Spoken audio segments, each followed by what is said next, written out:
Thank you. So ஒரு பெரிய பெரிய கங்க்ராச்சுலேஷன்ஸ் படத்தோட டீம் எல்லாருக்குமே. ஜனவரி 23 ரொம்ப சக்ஸஸ்ஃபுல்லா ரிலீஸ் ஆக போகுது. ஸோ பிரஸ் சார்பா ஏதாவது கேள்விகள் இருந்தா படத்தோட டீம் கிட்ட கேட்கலாம். டைரக்டர் சார் இங்க சொல்லுங்கண்ணா. உட்காந்து பேசலாமா அங்க வந்து பேசலாமா? உட்காந்தே வா. சென்டரா கொஞ்சம் இப்படி சொல்லுங்க சார். ஹாட்ஸ்பாட் ஒன்ன அளவுக்கு டூ மச்சா இல்லையே? அதான் சார் சொன்னேனே, கொஞ்சம் ஏமாத்திட்டீங்க. அதான் சார் டீசெண்டா இருந்தது. அதான் சென்சார்ல பிரச்சனை வராம எந்த அளவுக்கு டூ மச்சா போக முடியுமோ அந்த அளவுக்கு டூ மச்சா. இது உங்களுக்கு உண்மையா இவங்க ரெண்டாவது படம், நாங்க நாலாவது படமா அஞ்சாவது படம்? நாலாவது சார். நாலாவது. ஆமா சார். ஓகே. அதே மாதிரி படத்துல ஒரு லாஜிக் மிஸ்டேக் எப்படி மிஸ் பண்ணீங்க? எந்த லாஜிக் சார்? ஒருத்தர் பொண்ணை கட்டி கொடுத்துறாரு. ஓகே. ஆமா. அதுக்கப்புறம் பொண்டாட்டி உங்களுக்கு தானே சொந்தம். அந்த பொண்ணு உங்கள்கிட்ட தானே அவங்க வந்து கதை சொல்லணும். பிரியா பவானி சங்கர். ஆமா. அவங்க கூட ஒரு உறவு இருக்குது. ஆமா ஆமா ஆமா. பர்மிஷன் உங்கள்ட்ட தானே கேக்குறீங்க. என்கிட்ட சொல்லிட்டாங்களே, நான் தான் ஒத்துக்கிட்டேனே. அப்ப நீங்க ஒரு லாஜிக் மிஸ் பண்ணிட்டீங்கன்னு நினைக்கிறேன். இல்ல நாங்க என்ன சொல்லிருப்போம் அப்படின்னா, அந்த பொண்ணு சொல்றாங்கல்ல எங்க அப்பா ஒத்துக்க மாட்டாரு அப்படின்றாங்கல்ல, அந்த டைம்ல நீங்க போன் ஏதாவது பாத்துட்டீங்கன்னா மிஸ் ஆயிருங்க. ஏன் அப்பா ஒத்துக்கணும்ங்கற? நீங்களே அந்த கம்பெனி ஆக்குபை பண்ணிரணும் மர்மோ புள்ளையா. சார் அது தப்பு இல்ல. நான் அவ்வளவு மனசாட்சி இல்லாத ஆள் கிடையாது. பொண்ணை பெத்தவரு, அவர்கிட்ட கொஞ்சம் பர்மிஷன் வாங்கி அதுக்கப்புறம். சார் அஸ்வின் சார், உங்களுக்கு ஒரு கேள்வி. அந்த டயலாக் வர்றப்போ உங்க மனநிலை எப்படி இருந்தது? ஜாலியா தான் சார் இருந்தது. அந்த அளவுக்கு பக்குவமாயிட்டீங்க. டாக்டர் சார் சொல்லுங்க sir. Vishnu Vishal sir production போட்டிருக்கீங்க. எங்க சார்? சொல்லுங்க சார். சொல்லுங்க ப்ரோ. நீங்களா எப்படி இருக்கீங்க? நல்லா இருக்கீங்களா? நல்லா இருக்கேன். அப்புறம் வந்து அவர் எந்த படத்தா இருந்தாலும் ப்ரமோஷன் வந்துருவாரு. ஏன் அவர் கூப்பிடல? ஒரு வேளை வந்து சிவகார்த்திகேயன் 2050 வந்து சிஎம்மா வந்து மென்ஷன் பண்ணிருக்கீங்க. அந்த கோவத்திலயா இப்ப வந்து சிவகார்த்திகேயன் வந்து ஒரு இஷ்யூ போயிட்டு இருக்கு. எதுக்கு தேவையில்லாம வந்து அவர் கோத்து விட்டுறீங்க? அது சரி, ஓகே. விஷ்ணு விஷால் ப்ரோ வந்து ஏன் வர முடியல அப்படின்னா 30ஆம் தேதி தான் நாங்கள் ரிலீஸ் பிளான் பண்ணியிருந்தோம். ஸோ அதை பொறுத்து அவர் முன்னாடி ஸ்கெடியூல்லாம் போட்டு அவர் வேற ஷூட்டிங்கு போயிட்டார். அப்புறம் நாங்கள் தளபதி படம் தள்ளினதுனால நம்ம 14 பொங்கல் வரலாம், அப்புறம் 20 அப்பெல்லாம் பிளான் பண்ணதுனால இப்போ அவர் ஊரில் இல்லைன்றதுனால அவர் வர முடியல. அதுதான் ஒன்று. ரெண்டாவது கேள்வி என்னது? சிவகார் அந்த கோவத்தில் இல்லைல்ல, அதெல்லாம் இல்லை. அது ஒரு கற்பனை, அதை ஜாலியாக வச்சோம். அதே மாதிரி விஜயகாந்த் ஜெயந்தி, விஜய் சேதுபதி ஏன் எதிர்கட்சி தலைவராக்குனீங்க? இல்லை சார், ஒரு சிஎம்மா ஒருத்தர் தான் சார் இருக்க முடியும். அதனால இன்னொருத்தர் எதிர்கட்சி தலைவர். சொல்லுங்க சார். ரசிகர்களை காமிச்சீங்க, அது மறைமுகமா 2 நடிகர்னு தெரியுது, தாதா ராஜான்னு. உண்மையிலேயே மனசுல அந்த 2 பேரை வச்சு தான் பண்ணீங்க. உங்களுக்கு எந்த 2 பேர் சார் ஃபீல் ஆனாங்க? அது நீங்க யார் நினைச்சீங்கன்னா? நான் யாரையும் நினைக்கல சார். உங்களுக்கு யார் ஃபீல் ஆனாங்களோ அவங்க. Director sir. சார் இப்போ உங்களோட படங்கள் வந்து டைம் டிராவல் பேஸ்ட்லயும் இருக்கு, நீங்க சொல்ற நரேஷன்லயும் டைம் டிராவல் இருக்கு, ஃபியூச்சரை உற்றுநோக்கு. ப்ரெசென்ட் நீங்க எப்படி பாக்குறீங்க சார்? ஏன்னா ஃபியூச்சர் தான் நீங்க ஆசைப்படுற மாதிரி எனக்கு ஃபீல் ஆகுது. ப்ரெசென்ட் நீங்க எப்படி பாக்குறீங்க? தம்பி ராமையா சார் கதை ப்ரெசென்ட் தானே சார்? சார் நான் என்ன சொல்றேன்னா, உங்களோட கதைகளும் உங்களோட எண்ணங்களும் வந்து ஃபியூச்சரை பேஸ் பண்ணி, ஐ மீன் அடியிலையும் ஃபியூச்சர் டைம் டிராவல், இதுலயும் டைம் டிராவல், அப்படி சொல்றேன் சார். ப்ரெசென்ட் நீங்க எப்படி பாக்குறீங்கன்னு கேட்குறேன். ப்ரெசென்ட் இப்போ நான் இங்கே உட்காந்துருக்கும் போதே நைட் என்ன சாப்பிடலாம் அப்படின்னு ஃபியூச்சரை பற்றி தானே சார் யோசிக்கிறேன். அதனால யோசிக்கும் போதே கொஞ்சம் ஃபியூச்சரிஸ்டிக்காக யோசிக்கிறேன்னு நினைக்கிறேன். ஸோ எதிர்பார்க்கறது ப்ரெசென்ட், ஃபியூச்சர்ல எதிர்பார்க்கறீங்க நிறைய விஷயங்கள்ல அப்படின்னு எனக்கு படுது. ப்ரெசென்ட் நீங்க லைக் பண்ண அப்படின்னு எனக்கு ஃபீல் ஆகுது. ஓகே சார், இதை நான் கருத்தாக எடுத்துக்கவா? தெரியலையே. Okay sir. சொல்லுங்க சார். படமும் ரொம்ப நல்லா இருக்கு. Thank you sir. ஜாலியான கொஸ்டின்ஸ் தான், தப்பா நினைச்சுக்கோங்க. இப்போ ஆக்சுவலாக வெஸ்டர்ன் கண்ட்ரீஸ்லேயே வந்துட்டு இந்த எல்ஜிபிடிலாம் வந்துட்டு இப்போ பேன் பண்ணுறாங்க. அப்படி இருக்கும்பொழுது நம்ம ஊரில் அதை வந்து ஒரு பொது உடைமை ஆக்குற முயற்சிகள் மாதிரி தெரியுது இதில். இல்லை சார், அது சரியா தான். அது நீங்கள் கேட்குறது பெரிய டாபிக் சார். அது இல்லை பெரிய டாபிக், அது சின்ன விஷயம். ஆடியன்ஸ் வந்து அது ரொம்ப அது வந்து கரெக்ட் அப்படின்னு எடுத்துக்குவாங்க, இல்லைன்னா அப்படி ட்ரை பண்ணலாமான்னு எடுத்துக்குவாங்க. அந்த மாதிரி ஏதாவது விஷயம் இல்லை சார், என்னோட கருத்து வந்து இந்த உலகம் எல்லாருக்கும் சொந்தமானது, எல்லாருக்கும் பொதுவானது. ஒவ்வொருத்தருக்கும் ஒவ்வொரு விருப்பு வெறுப்புகள் இருக்கும். ஒவ்வொருத்தருக்கு அது பிரச்சனைன்னு சொல்லக்கூடாது. இப்போது எல்ஜிபிடி அவங்களுக்கு பிரச்சனை, ஏன்னா அது பிரச்சனை கிடையாது, அதுதான் எங்களோட இயற்கை அப்படின்னு அவங்களோட கருத்து இருக்கும். ஸோ எல்லாருக்கும் சொந்தமான உலகத்தில் அவங்களுக்கு பிடிச்ச மாதிரி இருக்கிறது, அடுத்தவங்களை கஷ்டப்படுத்தாத வரைக்கும் அவங்களோட சந்தோஷம் அவங்களோட உரிமை இல்லை சார். அது அவங்களோட கால். சரி, ஓகே. ஃபர்ஸ்ட் பார்ட்டில் வந்துட்டு நீங்கள் சினிமா அந்த கிரேஸை வந்து கொஞ்சம் இது பண்ணியிருப்பீங்க, கிரிட்டிசைஸ் பண்ணியிருப்பீங்க இல்லையா? நடிகர்கள் மேலே ஃபர்ஸ்ட் கதையில், இதில் ஃபர்ஸ்ட் கதையில் பண்ணியிருப்பீங்க. செகண்ட் பார்ட்டில், அதான் செகண்ட் Second half ல. நீங்க என்ன சொல்ல வரீங்கன்னா நடிகர்கள் தான் 2050 வரை சிஎம் ஆகுறாங்கன்ற மாதிரி காமிச்சிருப்பீங்க. அது ஒரு கான்ட்ராஸ்டான விஷயமா இருக்கிற விஷயத்த சொல்றோம். 50 வரைக்கும் இப்படியே இருந்தா அப்படின்னு அது ஒரு சர்க்காசம் தான் சார். சரி, அப்புறம் மகளையே லவ் பண்ணலாம் அப்படின்ற ஒரு ஐடியா உங்களுக்கு இன்ஸ்பயர் பண்ணது யாராவது இருக்காங்களா? இல்ல நீங்க கதையெல்லாம் ரிவீல் பண்றீங்க. இதுக்கு நான் பதில் சொன்னா கதையை சொல்ற மாதிரி ஆயிரும். ஆனா அது இல்ல அப்படின்னு தானே நம்ம கடைசியில சொல்றோம். ஓகே, அப்புறம் lover and girl bestie lover and boy பெஸ்டிலாம் இருக்கிற மாதிரி ப்ரொடியூசருக்கு வந்து ஒய்ஃபும் இருக்காங்க. அப்புறம் ஒரு ஒய்ஃப் பெஸ்டி கால் பண்ற மாதிரி தெரியுது. அந்த ஒய்ஃப் பெஸ்டி மாதிரி நெக்ஸ்ட் பார்ட்ல ஏதாவது ஒய்ஃப் பெஸ்டின்ற ஒரு டேர்ம் கொண்டு வர மாதிரி ஏதாவது ஐடியா இருக்கா? இதை நான் யோசிக்கிறேன் சார். பார்த்து பண்ணோம்னா அவரே ஜோடி இல்லைன்னு என்கிட்ட கோபமா பேசிக்கிட்டு இருக்காரு. இதை என்கிட்ட ஐடியாவா சொல்லி ட்ரை பண்ணலாம் சார். சார் ஹலோ சொல்லுங்க சார். 2021 அற்புதம்னு ஒரு தெலுங்கு படம். Okay sir. அதுல செல்போன் வந்து மின்னல் வரும். ஓகே மின்னல் வந்தோன்னா அது பின்னாடி போயிடும். அந்த இது அதுலேருந்து எடுத்துருக்கீங்க. நான் அற்புதமா பார்க்கல சார், எனக்கு தெரியல. மேபி வந்திருக்கலாம், சிமிலர் தாட், தெரியல சார். டைரக்டர் சார் சொல்லுங்க சார். லெஸ்பியன் என்னும் ஒரு இனச்சேர்க்கை வந்து அதை எதிர்க்கிறவங்க என்ன சொல்றாங்கன்னா அது ஒரு வாழ்க்கை முறை அல்ல, செக்ஸ்ல ஒரு வகை அப்படின்னு தான் சொல்றாங்க. நீங்க இதை ஏத்துக்கிற மாதிரியே கதையை கொண்டு போய் இருக்கீங்க. ஆமாம் சார். கருத்து என்ன? இல்லை சார், நான் ஏற்றுக்கிறேன் சார். அதான் சொல்கிறேனே, ஒவ்வொருத்தருக்கும் அவங்களோட விருப்பு வெறுப்புகள் அவங்களோட உரிமை. அதை நாம இதான் சரி இதான் தப்புன்னு சொல்லி, இப்போ நீங்கள் தாடி வச்சுருக்கீங்க, தாடி வைக்கக்கூடாதுன்னு நான் சொன்னால் சரியா சார்? அது உங்களோட உரிமை இல்லை, உங்களோட விருப்பு வெறுப்பு இல்லை. அது இப்போ அரிக்கும், குளிச்சுட்டு துவைக்கிறதுக்கு இதை துவட்டுறதுக்கு கஷ்டமாக இருக்கும் அப்படிலாம் சொன்னால் நான் பார்த்துக்கிறேன் அப்படின்னு தானே நீங்கள் சொல்லுவீங்க. அதே மாதிரி தானே அவங்க. இப்போ நான் லெஸ்பியன், இப்போ நான் ஒரு கேன்னு வச்சுக்கோங்களேன், நான் கேவாக இருக்கிறதுனால உங்களுக்கு என்ன அது பாதிப்பாக போகுது அப்படின்னு தானே நான் கேட்பேன். புரியுதுல உங்களுக்கு? ஸோ அவங்களோட உரிமை சார். அது ஒரு குடும்ப அடுத்தடுத்து சங்கிலி தொடர் மாதிரி போடுங்க, அது குறையுமே. எது சார்? அது மாதிரி நீங்க சொன்ன மாதிரி செஞ்சா அடுத்தடுத்து அந்த குடும்பத்தின் சங்கிலி தொடர் வரணும்ல, அது குறையுமே. இல்லை சார், அதான் நீங்கள் இப்போ கேட்குற கேள்வி வந்து ஒரு பெரிய டிஸ்கஷன். இதை நான் ஒரு வார்த்தையில் பதில் சொல்ல முடியாது. அது உட்காந்து ஒரு அரை மணி நேரம் 1 மணி நேரம் ஒரு டிபேட்டாகவே பேசக்கூடிய ஒரு டாபிக். ஸோ குடும்பம் இப்போ நிறைய பேர் அப்படின்னா ஒரு ஆணும் பெண்ணும் கல்யாணம் பண்ணிக்கிறாங்க, நான் குழந்தை பெற்றுக்க மாட்டேன் அப்படின்னு முடிவு பண்ணிட்டு வாழ்கிறாங்க. அப்போ கூட குடும்பம் தொடராது சார். அப்போ என்ன சொல்லுவீங்க? அதான் அது தப்புன்னு சொல்லலாமே. அதான் சார், அகைன் அப்போ ஒரு ஆணும் ஒரு பெண்ணும் கல்யாணம் பண்ணிட்டு குழந்தை பெற்றே தான் ஆகணும் அப்படின்னு ரூல் கிடையாதுல்ல. நிறைய பேர் குழந்தை பெற்றுக்காமலாம் வாழ்கிறாங்கல்ல. ரூல் இல்லை, உங்க அம்மா அப்பாவும் எங்க அம்மா அப்பாவும் கவர்மெண்ட் ரெஃபண்டியா எல்லாரும் குழந்தை பெற்றுக்கணும்னு ரூல்லாம் கிடையாது சார். அக்ரிமெண்ட்டை காட்டுங்க சார். சார் இல்லை அக்ரிமெண்ட்லாம் இப்போ நான் கல்யாணம் பண்ணிக்கிறேன், என் ஒய்ஃபும் நானும் குழந்தை பெற்றுக்கணுமா வேணாமன்றது நான் தானே சார் முடிவு பண்ணணும். அது ரூல் கிடையாதுல்ல. அது ஆமாம்மா, அதை அப்ரூவ் பண்ணிட்டாங்க. ஆமாம்மா, ஓ சப்போர்ட். Okay right. இல்லை இல்லை அது லீகல் தான். 377 ரூல். ஓகே சார் இங்க சார் இந்த பக்கம் சொல்லுங்க சார்.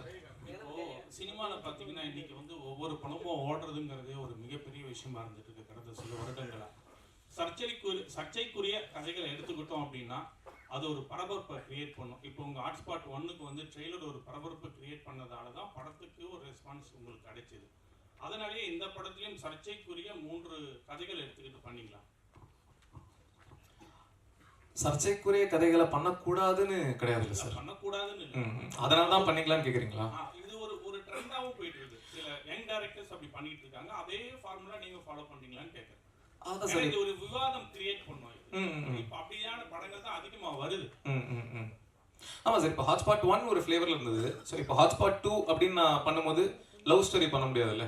ஏன்னா ஹாட்ஸ்பாட் 1 பார்த்துட்டு 2 பார்க்க வர ஆடியன்ஸ் வந்து 1 என்ன ஃப்ளேவரில் இருந்ததோ அதே மாதிரி ஒரு ஃப்ளேவர் தான் 2ல எதிர்பார்க்க போகிறாங்க. ஸோ அதே ஃப்ளேவரில் சர்ச்சைக்குரிய விஷயங்களை பேசலாம் அப்படின்னு நினச்சி பண்ணது தான் சார். ஒன்னோட கம்பேர் பண்ணும்போது அதில் ஒரு ஃபேமிலி டச் ஓரியன்ட் அப்படி இருந்தது. இதில் எல்லாமே வந்து உங்களுக்கு 3 டாபிக்கையுமே ஒரு கான்ட்ரவர்சியாகவே தான் சுற்றி வருது. அதுக்கு உண்டான சொல்யூஷனும் கொஞ்சம் முடிக்கும் போது அப்படியே கொஞ்சம் அலுஃபாக முடிச்சுட்டு போகிற மாதிரி இருக்குன்னு சொல்ல வரேன். Okay sir. வெளிப்படையாக அதில் ஒரு வெளிப்படை தன்மை இருந்தது ஃபர்ஸ்ட்டில். தெரியலையே, எனக்கு கேள்வி எப்படி சொல்கிறது. நான் எனக்கு தெரிஞ்ச அளவுக்கு என்ன அதை சொல்யூஷனாக சொல்ல முடியுமோ அதை சொல்ல ட்ரை பண்ணியிருக்கேன். ஃபர்ஸ்ட் கதையிலையும் சரி, செகண்ட் கதையிலையும் சரி. கடைசி கதையில் சொல்யூஷன் கிடையாது, ஒரு காதலை பற்றி பேசியிருக்கோம். அதுக்கப்புறம் ஒரு ஷாக்கிங்கான ஒரு எண்டு கொடுத்துருக்கோம். அதுதான் சார். ஓகே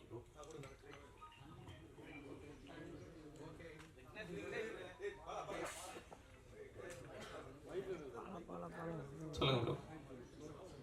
கள்ளக்காதல் அதிகமா ஆதரிக்கிறீங்களோ? இன்னும் நீங்க பேசலையே அப்படின்னு பார்த்தேன். லேட்டா பேசினாலும் லேட்டஸ்டா கள்ளக்காதலுக்கு பயங்கரமா ஒரு பிலாசபிலாம் சொல்றீங்க. சசிகுமார் சார் ஒரு டயலாக் சொல்லியிருப்பார்ல, பின்னாடி இருந்து இவர் தான் எமோஷனல் ஆவார்னு பார்த்தேன். இதுவே தப்பா இருக்குது, பொண்ணை லவ் பண்ற மாதிரி வருதுன்னு நினைச்சேன். பட் ஆனா அதை விட பெரிய குண்டு கூட இருக்கிற ஃப்ரெண்டு துரோகம் பண்ற மாதிரி ஒண்ணு வச்சீங்கல்ல. கேளுங்க, திரும்பி கேளுங்க சார். ஃபர்ஸ்ட் கேட்டீங்க கேளுங்க. இல்ல கள்ளக்காதல் தானா? இல்ல சார், காதல் எது சார்? நல்ல காதல், கள்ளக்காதல் எல்லாமே காதல் தானே அதான் மாதிரிதான்.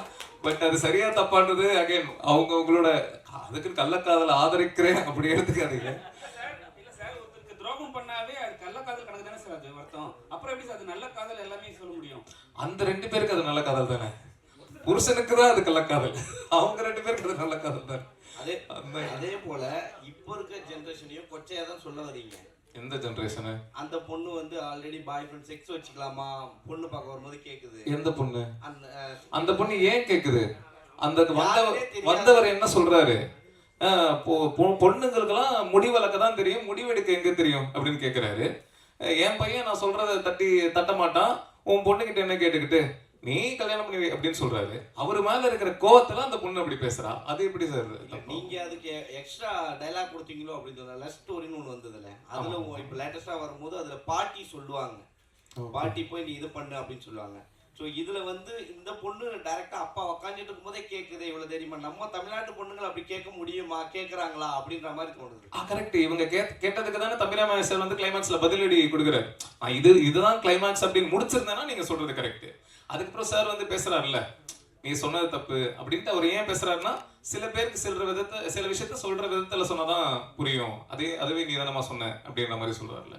அஸ்வின் ப்ரோ, நீங்க அண்ணன் கேட்கும் போது அசால்ட்டா சொல்லிட்டீங்க ஜாலியான்னு. பட் ஆனா அந்த டைலாக் உங்களுக்கு எவ்வளவு அளவுக்கு ஆழமா உங்களை காலி பண்ணுச்சுன்னு உங்களுக்கு தெரியும், குத்திச்சுன்னு தெரியும். பட் அந்த டைலாக்கே ஃபர்ஸ்ட் நீங்க அவர் போன் பண்ணும்போது ஹாட்ஸ்பாட்டா அது அப்படி இருந்தது அப்படின்னு சொன்னீங்க. பட் உங்க நடிக்க வைக்கும் போது இந்த டைலாக் தான்டா அமர் சொல்ல போறான் அப்படின்னும் போது என்ன தோணுச்சுன்னு தான் கேட்குறோம். அதே போல இப்போ நீங்க கதைகள்லாம் கேட்கும்போது தூங்குறீங்களா இல்ல முழிச்சுக்கிட்டீங்களா? ஒரே ஒரு கேள்வி, நான் நேர்மையாக கேட்ட நீங்க பதில் சொல்லுவீங்களா? சொல்லுங்க. நான் வந்து 40ங்கிறது ஜென்ரலா நான் சொன்ன ஒரு நம்பர். நான் அதுக்கு மேலேயும் கேட்டிருக்கலாம், அது கம்மியும் கேட்டிருக்கலாம். இன்னைக்கு நீங்க எவ்வளவு கதை கேட்டாலும் நீங்க தூங்காம இருந்திருப்பீங்களா? நீங்க படத்துலயே நான் பாக்குறேன், தியேட்டர்ல அத்தனை பேர் தூங்குறாங்க. நாங்க யாரும் புண்படுத்துறதுக்கா யாரும் பேசுனது கிடையாது. நான் தெளிவாகவும் நான் அதுக்கான ஒரு வீடியோ நான் கொடுத்துட்டேன். நீங்க திரும்ப அதை இப்போ இந்த இதுல வந்து படத்துக்கு வரும்போது நீங்க திரும்ப அதை பத்தி கேக்குறீங்கன்னா நீங்க தான் என்ன குத்த பார்த்துட்டே இருக்கீங்க. குத்தல நாங்க, நீங்க எடுத்துக்கிட்ட விதம் இப்போ அந்த டைலாக்கே உங்களுக்கு இருக்கிறாங்க, அவ்வளவு போல்டா நீங்க நடிச்சிருக்கீங்க.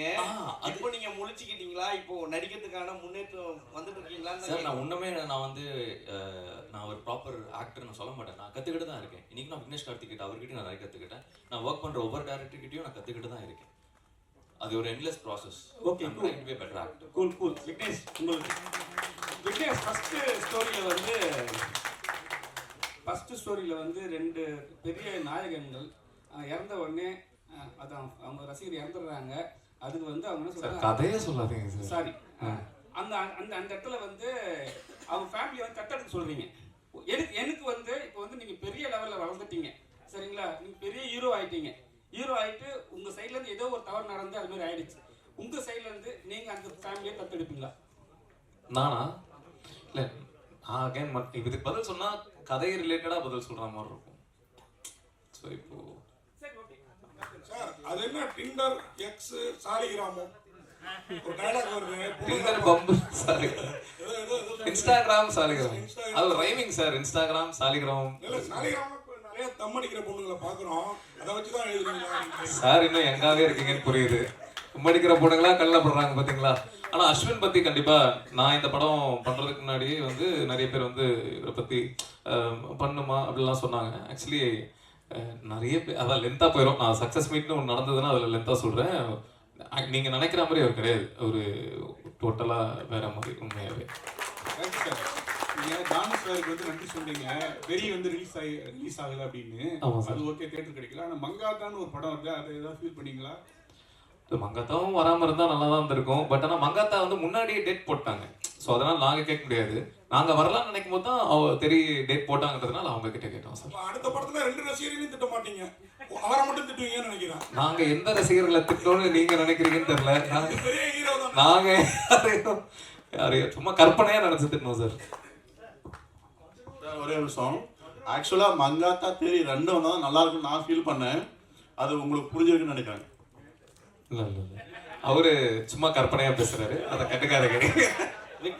விக்னேஷ்ஜி சொல்லுங்க சார். நன்றி நன்றி நன்றி சார்.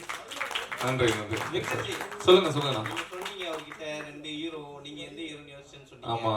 உங்களுக்காக விட்டு கொடுத்துருக்காருல்ல, அந்த படத்தோட ஹீரோ தானே கலாய்ச்சிருக்கிறீங்க. அதான் அது நீங்க அப்படி நினைச்சீங்கன்னா அந்த பப்ளிக்கா போடுற விஜய் தானே கலாய்ச்சிருக்கீங்க. சார் ரஜினி சாரும் பபுள் கம் போட்டிருக்காரு. இல்லையே அந்த ஸ்டைல்ல போடல. இல்ல சிவாஜி பார்த்தது இல்லையா நீங்க? சிவாஜி த பாஸ் அதுல போட்டிருக்காரு. போட்டுதாங்க போட்டிருக்காரு. இது சார் ரஜினி சார் பண்ணாததா சார் இது? தளபதி மட்டும் தாங்க இப்படி பண்ணிருக்காரு. இல்ல இல்ல அது உங்களோட கற்பனை.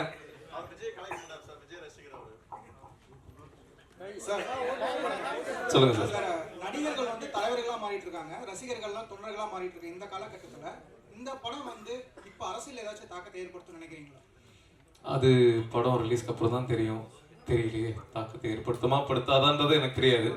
எனக்கு ஒரு கருத்து இருந்தது, அந்த கருத்தை அந்த படம் மூலமா சொல்லிட்டேன். இந்த கதைக்கு பர்டிகுலரா அந்த ஃபர்ஸ்ட் ஸ்டோரிக்கு மட்டுமே வந்து நிறைய சம்பவங்கள் ஏதாச்சும் பாதிச்சுதா? இந்த கரூர் சம்பவம் மாதிரி இருந்து இல்ல சார், நாங்க இந்த கதையை வந்து 2024 மேவா ஜூனா 2024 மேவோ ஜூனோ ஷூட் பண்ணிட்டோம் கதையை. 24 நான் சொல்றது போன வருஷம். எங்ககிட்ட ஃபுட்டேஜும் இருக்கு, அது பாத்தீங்கன்னா உங்களுக்கு டேட் முத கொண்டு ரஷ்ல பாத்தீங்கன்னா கண்டுபிடிச்சிடலாம்.